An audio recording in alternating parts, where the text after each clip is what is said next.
My family and I are big moviegoers. That's something we still do today. We get together and we pick a movie. And months ago, we just watched the new Mission Impossible movie. So when I was young, I realized that everything happens in New York City. The apocalypse, superheroes all live in New York City. I mean, if Godzilla decided to attack Philadelphia, we're screwed, because there's no superheroes that live in Philadelphia. So I remember one time I asked my dad, I said, why do all movies take place in New York City? And he said, well, everyone's heard of New York City. And he told me that back before he came to the US, he wanted to come to New York City because it's something that's been in movies. Even every country you name knows of the Big Apple. So he told me that New York City just gets picked on all the time for movies. And that's kind of how it is with school, with the kid who always gets picked on. And that was sort of me in elementary school. And going into middle school, I was more ignored. I was more invisible.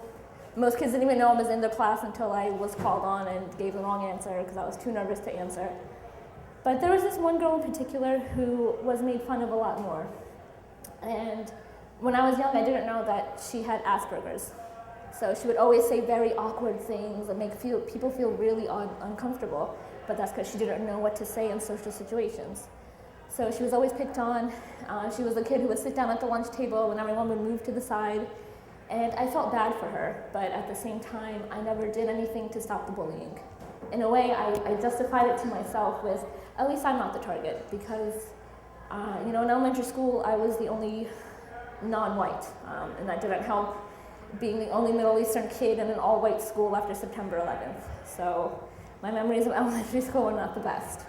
So I justified joining in the laughter and pointing and spreading the rumors because that made me not the target. I wasn't being made fun of.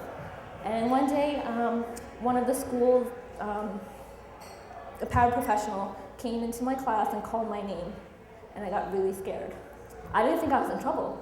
I thought, okay, maybe something happened to my brothers or something happened to my parents. Maybe I forgot that I had a dentist appointment. And as we were walking, I asked him what was wrong, and he said, just follow me to the principal's office. So I sat down, and I got told that I'm being suspended. Now, I never even got detention. I never missed a homework assignment.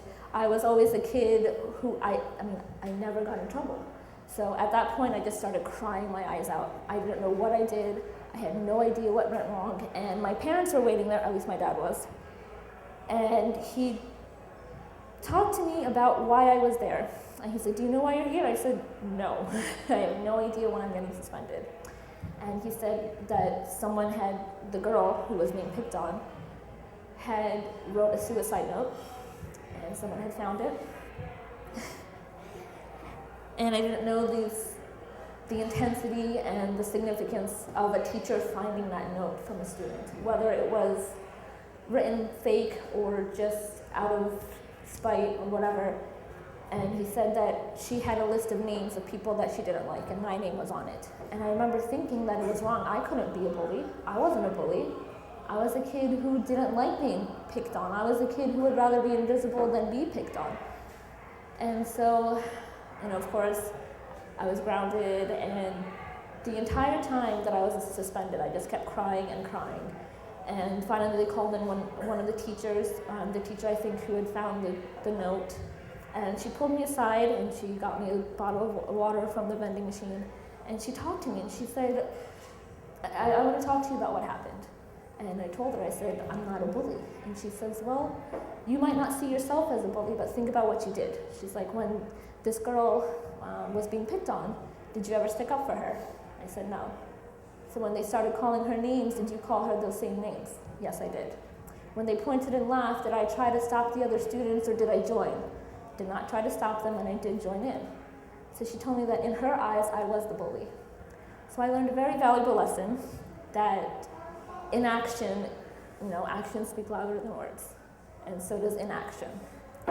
So I promised myself that I would be much more cautious about how I act around other people, especially since by that time I knew I wanted to be a teacher, and specifically I want to teach elementary school.